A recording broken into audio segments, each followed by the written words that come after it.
In this video, I will show you how to fix the audio on Discord if you're not able to hear anyone. First thing, we need to make sure the speaker or the headphones are properly working. So go to the lower right click at the sound speaker and then sound settings. Then here we need to make sure we select the speaker. Then we have to give it a quick test and then click on test. You should be able to hear a sound test that comes from your speaker or your headphones. If you can hear it, then that's perfect. Your speakers are working.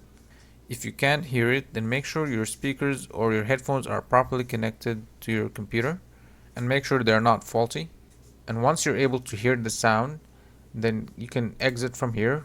Go to the sound icon. Make sure you properly raise the sound just to make sure you can hear it. And then go back to Discord, go to user settings, scroll down, click voice and video, then click on speaker and make sure you select your proper speakers or headphones.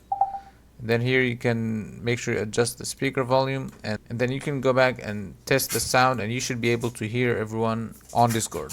Hopefully this fixes the problem for you. If you found this video helpful, make sure to leave a like and subscribe. Thank you for watching.